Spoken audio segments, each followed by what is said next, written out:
Saudaraku yang dimuliakan Allah Subhanahu wa Ta'ala, pada kesempatan ini kita akan membahas tentang mikot.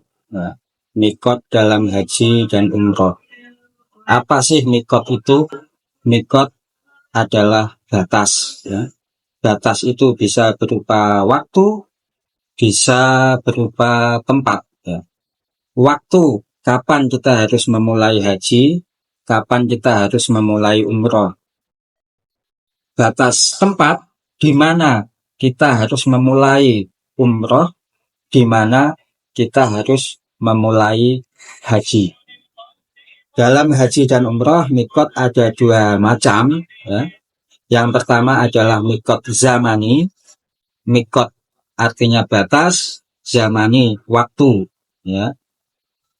Dan yang kedua adalah mikot makani.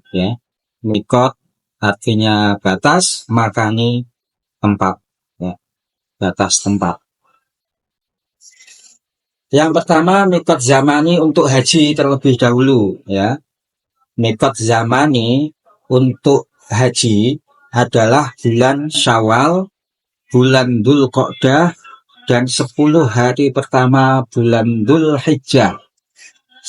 Secara ringkas, 1 Syawal sampai dengan 10 Dzulhijjah, atau dengan memakai bahasa lain yang mudah diingat, malam Idul Fitri sampai dengan malam Idul Adha. Itulah mikot untuk haji. Batas waktu untuk memulai ibadah haji. Malam Idul Fitri sampai dengan malam Idul Adha. Itu supaya mudah kita ingat. Kemudian yang kedua adalah mikot zamani untuk umroh. Itu adalah setiap waktu, bebas kapan saja. Jadi kalau umroh sepanjang tahun bisa kita melaksanakan. Cuman kalau musim-musim haji, bulan Syawal, Dzulqa'dah, Dzulhijjah, itu diprioritaskan untuk yang bervisa haji, yang bisa masuk ke kota Mekah.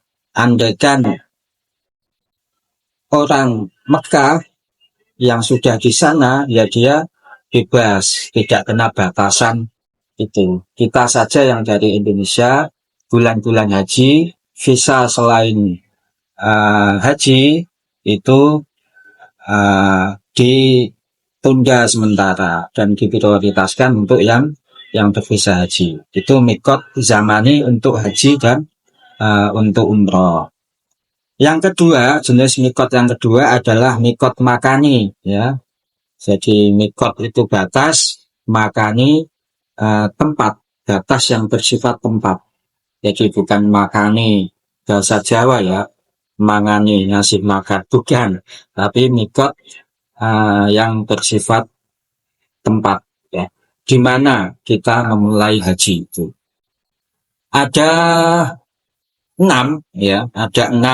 yang termasuk dalam mikot makani. Yang pertama adalah Mekah. Ini untuk orang-orang yang sudah berada di Mekah, baik itu penduduk asli atau pendatang yang sudah bermukim di kota Mekah. Jadi mikotnya bisa dari Mekah. Kemudian yang kedua, Bir Ali.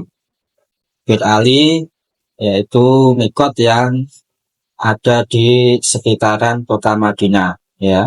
Ini dikhususkan untuk orang-orang yang datang dari arah Madinah.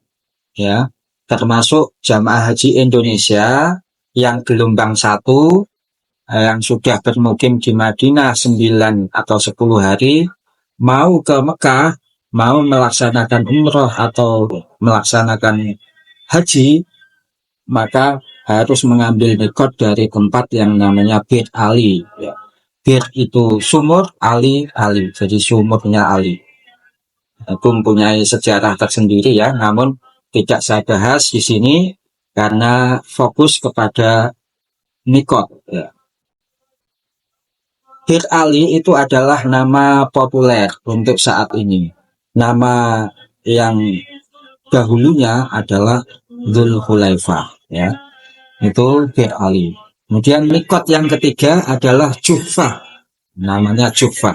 Ini bagi orang-orang yang datang dari arah Palestina, yang datang dari arah Maroko, yang datang dari arah Mesir, Jordan, dan orang yang melewati dari negara-negara itu harus mikot di Juhfah. Ya.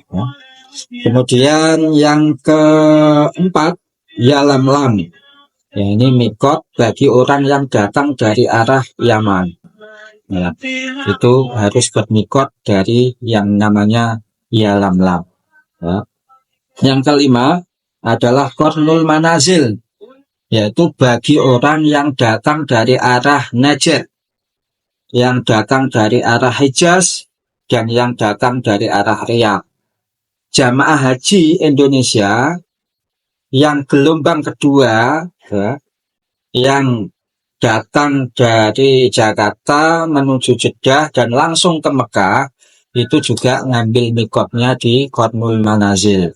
Nah, nanti atau yang sejajar dengan Qarnul Manazil. Kalau di pesawat biasanya pramugari nanti akan mengumumkan waktunya untuk bermikot di saat pesawat itu berada di garis yang sejajar dengan Qarnul Manazil. Jadi nanti akan diumumkan oleh kru pesawat pas kita mendekati Qarnul Manazil. Ya. Kemudian yang keenam adalah Zatu Irkin, yaitu mikot yang diperuntukkan orang-orang yang datang dari arah Irak atau negara Irak. Catatannya, bagi jamaah Indonesia yang menggunakan jalur udara Jakarta, Jeddah, kemudian Mekah, ya, maka mikotnya adalah Qarnul Manazil. Tempat ini dilalui sebelum pesawat udara mendarat di Bandara Jeddah. Karena itu orang harus mulai ihram dari tempat tersebut, ya. Apabila melewati mikot dan tidak ihram, maka ia wajib kembali ke tempat mikot itu atau kembali ke tempat yang jaraknya sama dengan mikot tersebut, ya.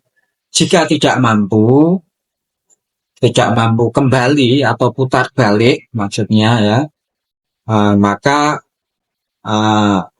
ketidakmampuan itu karena satu dua hal itu maka wajib membayar dam jika tidak mampu kembali ke tempat mikot, ya. Mikot makani untuk umroh, yaitu orang yang berada di Mekah, ialah tanah halal, ya. Yang dimaksud tanah halal ialah daerah di luar batas tanah haram Mekah, ya. Jadi ini bisa diambil jarak yang terjauh 27 km misalnya dari Ji'rona, kemudian Hudaybiyah, kemudian Tanim, itu yang paling dekat, yaitu 6 km sekitar itu, ya, dari Masjidil Haram.